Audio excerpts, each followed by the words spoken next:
La question du mal t'a fait t'éloigner jadis de la religion catholique. Qu'en est-il désormais? Alors, c'est vrai que je crois qu'il n'y a pas de réponse hein, à la question, la fameuse question pourquoi Dieu, s'il existe, permet-il le mal? Il n'y a pas vraiment de réponse à cette question. Mais personnellement, ce que j'ai découvert dans la Bible, c'est que Dieu peut quand même nous donner les moyens de combattre le mal. C'est-à-dire que si on s'engage à la suite du Christ, hein, je parle toujours dans cette optique-là, on est automatiquement amené à mener ce qu'on appelle un combat spirituel. Euh, à identifier des choses extrêmement négatives autour de nous et à lutter contre ces choses, mais dans le domaine spirituel, bien sûr, hein, notamment dans la prière. Et je crois que c'est la seule réponse possible. Le mal existe, on ne sait pas vraiment pourquoi, mais il faut absolument prendre position contre. Il Mhm. faut prendre position contre autant qu'on peut, euh, notamment dans la prière. euh, Parce que, évidemment, si on se lance dans des combats sans prière, sans discernement spirituel, on peut se tromper lourdement aussi, bien sûr. Euh, Moi, cette question-là, moi, je me la posais quand même beaucoup parce que je suis née en 1955. Finalement, c'était pas si longtemps que ça après la fin de la Seconde Guerre mondiale. En plus, je suis née en Lorraine, donc une région qui a quand même été marquée aussi par certaines choses. Et quand j'étais gamine, on en parlait très peu parce qu'on était encore un petit peu, on avait encore une certaine peur par rapport à tout ça. On était encore un petit peu dans le déni. Et moi, après, quand je suis devenue adolescente et quand j'ai compris tout ce qui s'était réellement passé, avec des personnes, notamment que je connaissais en fait, hein, et qui avaient collaboré avec les nazis, des choses comme ça, bon, ça m'a posé problème justement. Et voilà, tout ce qu'on me proposait au niveau religieux par rapport à tout ça me semblait terriblement naïf, parce que je me disais, mais le mal a pris une telle proportion que tout ce qu'on peut imaginer contre paraît automatiquement naïf et dérisoire. Mais quand on rencontre la personne du Christ, là, on s'aperçoit que la personne du Christ n'a rien de naïf ni de dérisoire, puisqu'il a subi lui-même un mal extrême.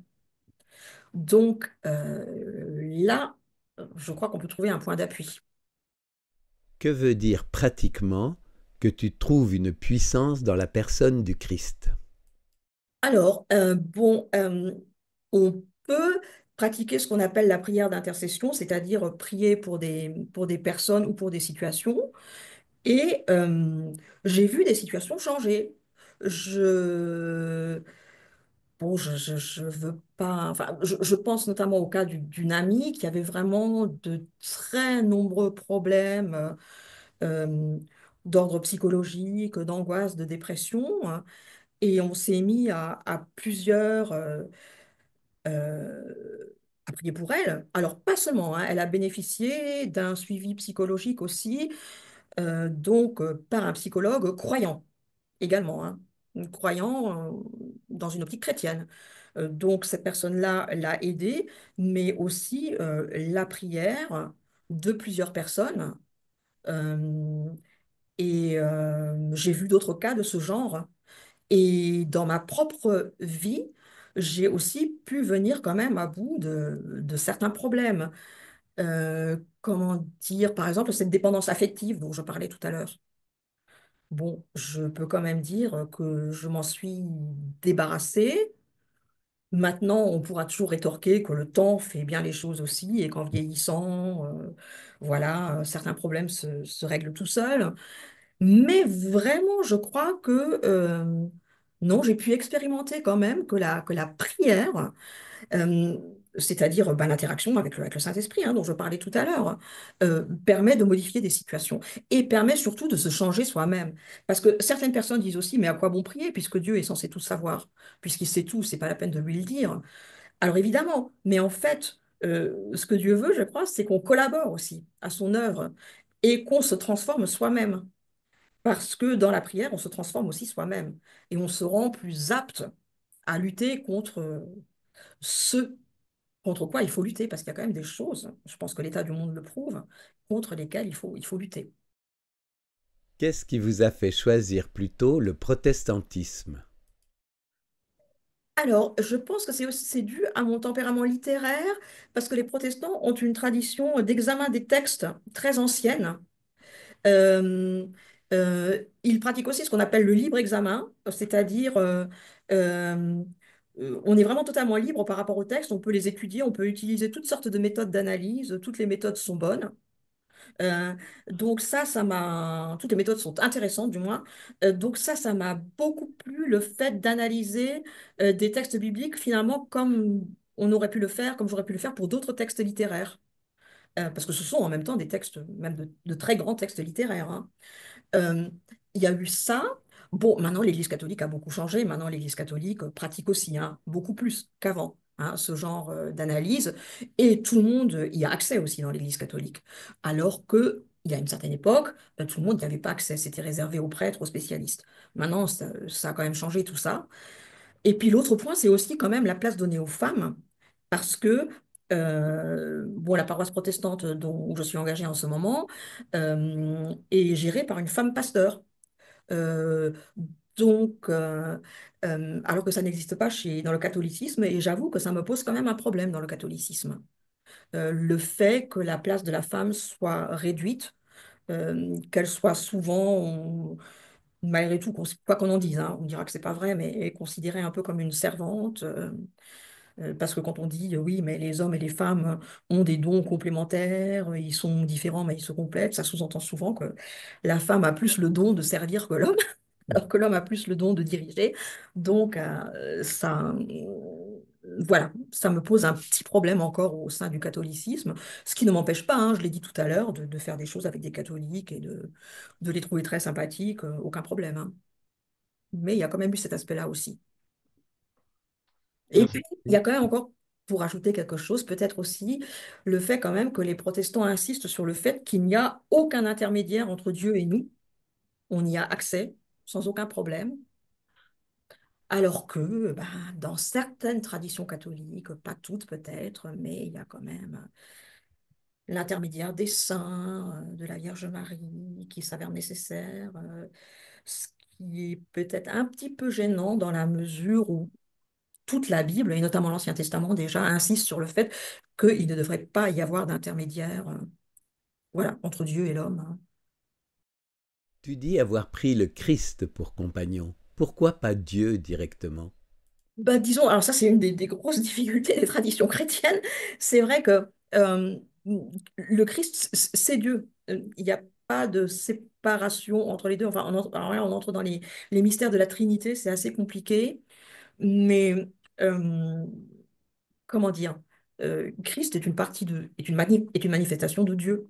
Euh, donc, quand on s'adresse directement à Christ, on s'adresse en même temps directement à Dieu, sauf que c'est vrai que quand on parle du Christ, le côté paternel ou maternel d'ailleurs de Dieu est moins mis en valeur, alors que quand on parle de Dieu, on pense plus au Père.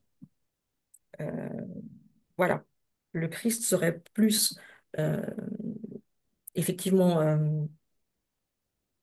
j'allais dire un frère pour nous, mais enfin, c'est très très compliqué là. C'est vraiment très très compliqué. Ouais, Mais je comprends. c'est vrai que dans les traditions chrétiennes, alors là, que ce soit catholique, orthodoxe ou protestante, on considère vraiment que le Père, le Fils et le Saint-Esprit forment une seule personne avec trois facettes différentes, hein. C'est le mystère de la Sainte Trinité.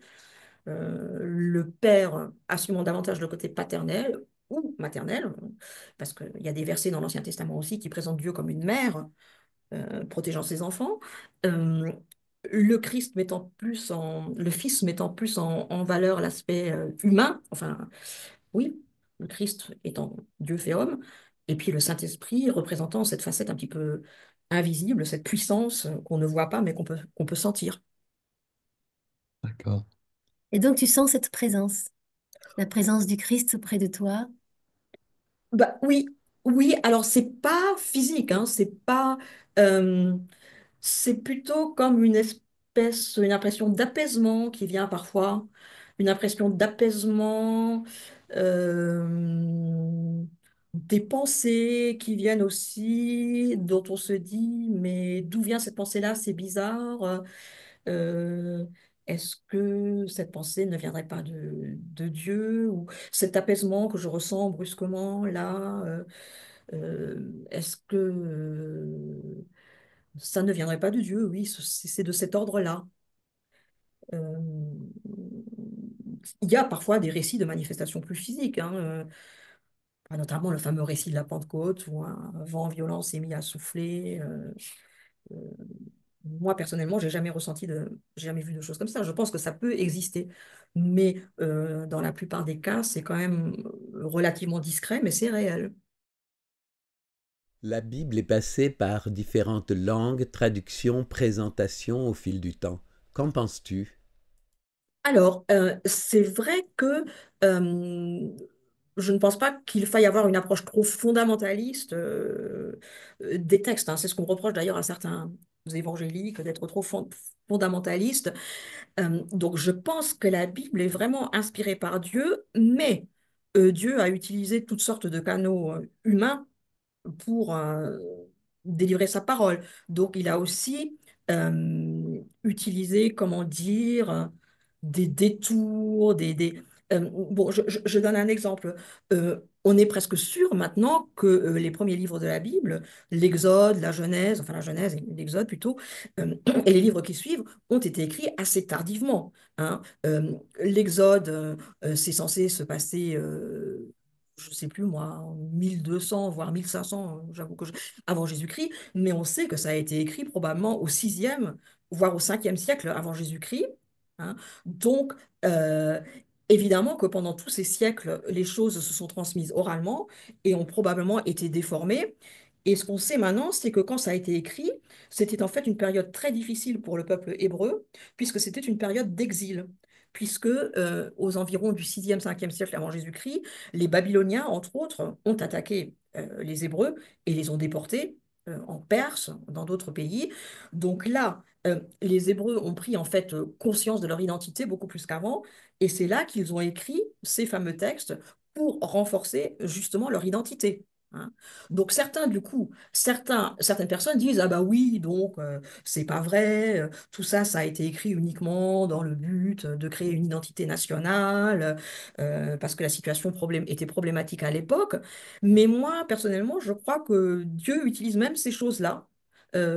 Donc utilise voilà, le fait qu'effectivement, les Hébreux ont eu besoin de constituer cette identité à un moment donné, ah bah, pour transmettre quand même des vérités.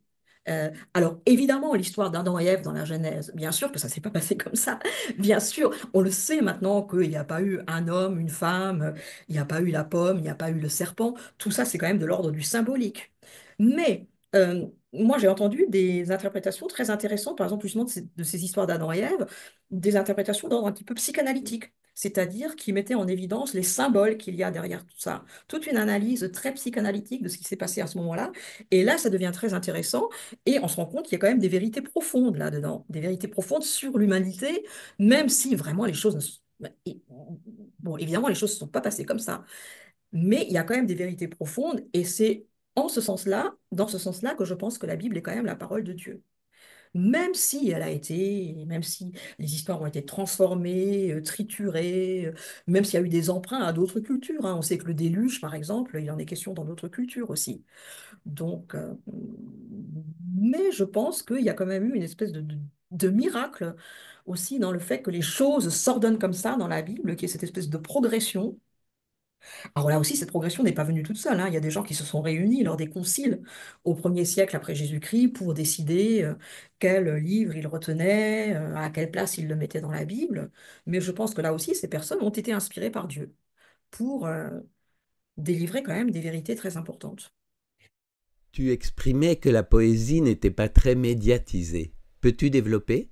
Je pense aussi que c'est un problème peut-être typiquement français, parce que dans d'autres pays, euh, la poésie est beaucoup plus considérée qu'en France. Et c'est peut-être parce qu'on est resté un petit peu dans cette mouvance du XVIIIe siècle. Le XVIIIe siècle est un siècle où on n'a pas du tout aimé la poésie, où on a préféré la philosophie. Le XXe siècle a été un peu pareil. Alors, on est peut-être encore un petit peu dans cette optique du XVIIIe ou XXe siècle, le XIXe étant une parenthèse, hein, où la poésie a été très importante. Bon, au XXe, il y a quand même eu le surréalisme. Pendant la période surréaliste, la poésie a été très importante. Et puis, il y a eu toute la poésie de la résistance.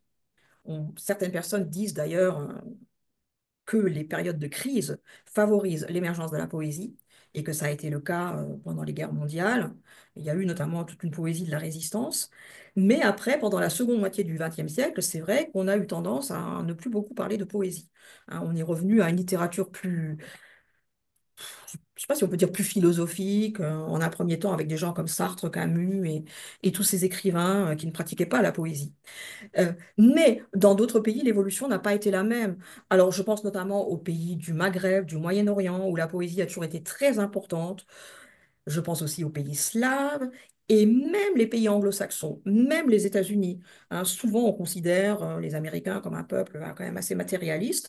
Et en fait, la poésie y est mieux considérée que chez nous et plus pratiquée que chez nous. Donc en Angleterre et aux États-Unis. Donc, c'est lié à des facteurs historiques, mais je pense que ça peut changer. Ça peut changer.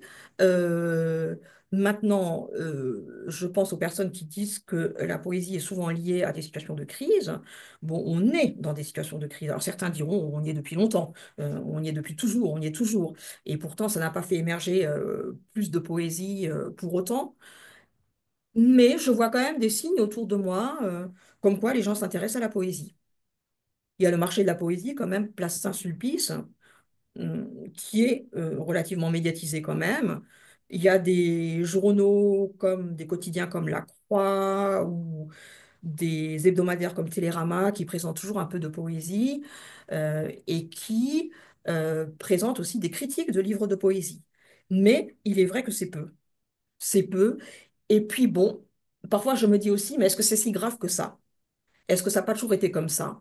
Même si on a l'impression que, par exemple, à l'époque de la Renaissance, il y a eu beaucoup de poésie, bon, Ronsard, Du Bellay, tout ça, mais est-ce qu'ils étaient, en fait, ils étaient peu lus aussi, puisque c'était réservé à une élite à l'époque. Maintenant, je parle d'élite, mais en même temps, je constate que je connais plein de gens qui écrivent de la poésie, donc, et qui écrivent en général. Hein. L'écriture n'est plus du tout réservée à une élite de nos jours, et heureusement. La poésie, pas plus que d'autres formes littéraires. Alors, c'est pas médiatisé peut-être aussi peut-être parce qu'il est difficile aussi de discerner ce qui est vraiment de qualité en poésie. C'est vrai parce que c'est pas facile. C'est pas facile. Euh, une poésie qui est un petit peu mystérieuse, un petit peu énigmatique, parfois c'est difficile à évaluer. On se demande, mais qu'est-ce qu'il veut dire? Est-ce que c'est bon? Est-ce que c'est pas bon? D'accord, ça sonne bien, mais il y a peut-être là aussi une difficulté. Et je connais D'accord. des personnes qui pensent aussi que la poésie a été un petit peu discréditée par un excès d'hermétisme Mhm. à partir de la fin du 19e siècle, quand il y a eu des auteurs comme Mallarmé, qui est quand même très très difficile à lire. Donc, je connais des gens qui pensent que ça a découragé certains poètes d'écrire. Et donc, il y a toute une série de facteurs qui expliquent ce genre de problème. D'accord. Mais je pense que c'est pas si catastrophique que ça. Et bon, et puis après tout, certains romans aussi sont très peu lus. Hein. Moi, je connais des gens qui écrivent des romans et qui sont publiés chez de petits éditeurs. Ils sont pas beaucoup lus non plus. Hein, et pourtant, ils continuent. Donc voilà. On dit le poète messager des dieux. Vous considérez-vous plus comme une conquérante des messages des dieux ou une transmettrice de ce qui est en vous? Alors, c'est un peu des deux. Euh, alors, moi, j'ai un petit peu deux sources d'inspiration, pardon. C'est vrai que parfois, il m'arrive d'avoir une idée de poème en lisant la Bible. Ça m'arrive. Ou bien d'avoir une espèce d'impression, je ne sais pas comment dire, d'impression spirituelle que j'essaie de transcrire sous la forme d'un poème. Bon, l'autre source d'inspiration dont je parlais tout à l'heure, c'est la nature. Et dans la nature, je perçois aussi le souffle de l'esprit. J'en ai parlé. Hein. Donc ça, effectivement, quand j'utilise ces deux sources d'inspiration, c'est une espèce de croissance personnelle. Après, il y a la question de la transmission, transmettre un message. Alors, c'est vrai que, euh, justement, pour reparler de la Bible, dans l'Ancien Testament, les prophètes euh, écrivaient des textes poétiques qui étaient des messages, hein, adressés même de la part de Dieu au peuple des croyants. Donc, ça, j'avoue que j'ai peut-être pas cette ambition-là. Après, il y a eu d'autres grands auteurs qui ont eu ce genre d'ambition, hein. Je pense à Victor Hugo, par exemple, qui se voyait comme un prophète. euh, Appelé à transmettre des messages, peut-être pas nécessairement d'ailleurs de la part du Dieu des chrétiens, hein, parce qu'il y avait autre chose aussi chez Victor Hugo, puisqu'il y avait un intérêt pour l'occulte aussi, pour l'ésotérisme. Enfin bref, euh, mais transmettre un message, à vrai dire, j'aimerais bien le faire davantage, oui. Là, si vous voulez, si je transmets quelque chose, c'est peut-être plutôt euh, à un individu, à une personne. C'est très intime, vous voyez.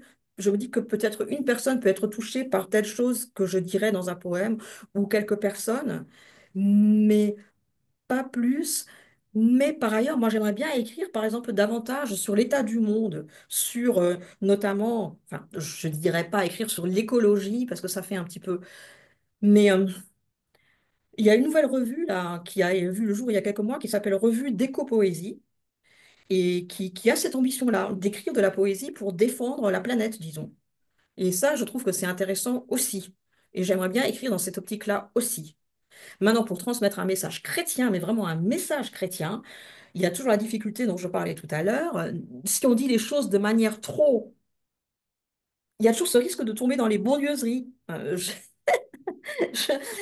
euh, donc, mais... enfin, je sais pas. C'est vrai qu'il y a une aspiration chez moi qui consiste à... J'ai un petit peu le désir quand même de transmettre des messages un peu plus clairs parfois. Comme le faisaient d'ailleurs d'autres grands poètes chrétiens, hein, comme Peggy par exemple, qui lui transmettait dans sa poésie des messages extrêmement clairs. Mais bon, il faut avouer qu'on ne peut plus non plus écrire comme Peggy. C'est plus possible. La poésie a évolué dans un sens trop différent, dans un sens... Mais je me dis qu'il doit peut-être y avoir moyen, malgré tout. Mais j'ai pas encore trouvé. Ce que j'écris moi, oui, je cherche à transmettre des choses, mais plutôt de manière intime, d'individu à individu. Vous voyez, D'accord. plutôt qu'à un groupe de personnes. Que penseriez-vous de mettre certains de vos poèmes en musique?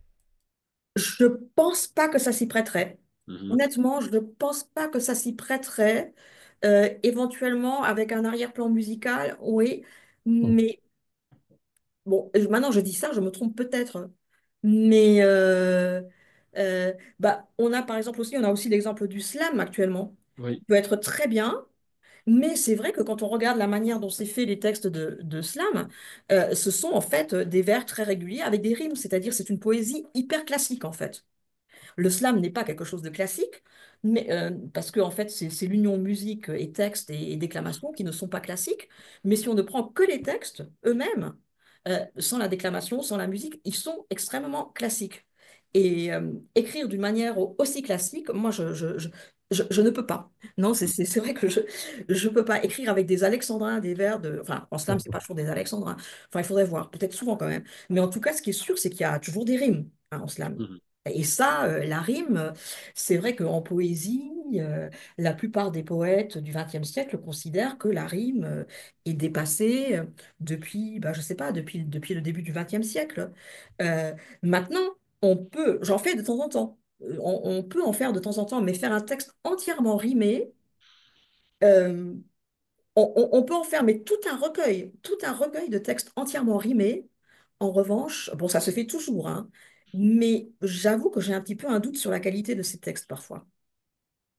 Parce que, euh, vous voyez, ça ronronne trop, ça ronronne.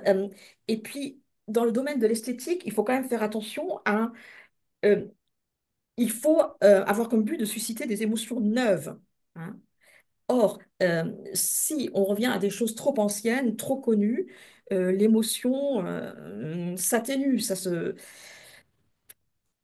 Et moi, ce serait un peu ma crainte si je me mettais à écrire comme ça. j'aurais un petit peu peur que ça ronronne et qu'il n'y ait plus d'émotions, plus de nouveautés, plus de... Maintenant, je dis ça, mais même en écrivant sans rime, j'ai parfois peur que ça ronronne, hein, parce que mais il y a d'autres manières de faire ronronner. Euh, mais enfin, vous voyez un petit peu la problématique. As-tu songé à écrire des contes comme Le Petit Prince ou Jonathan Livingstone le Goéland?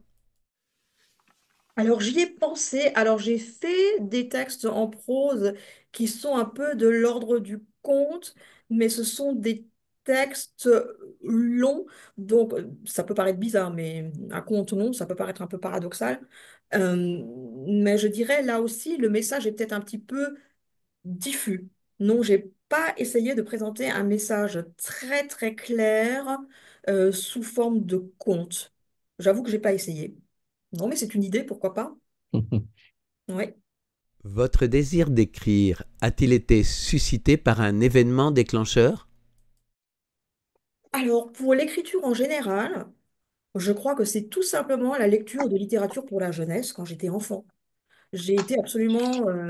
j'étais une lectrice, mais de littérature pour la jeunesse. Hein. J'étais pas très précoce, je lisais pas des choses au-dessus de mon âge, mais j'étais enchantée par toutes sortes, ben, pour citer ce qu'il y a de plus banal, les histoires du Club des Cinq. Hein.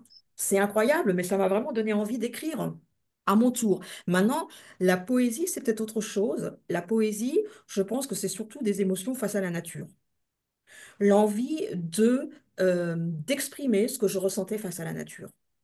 Ça, l'émotion de découvrir.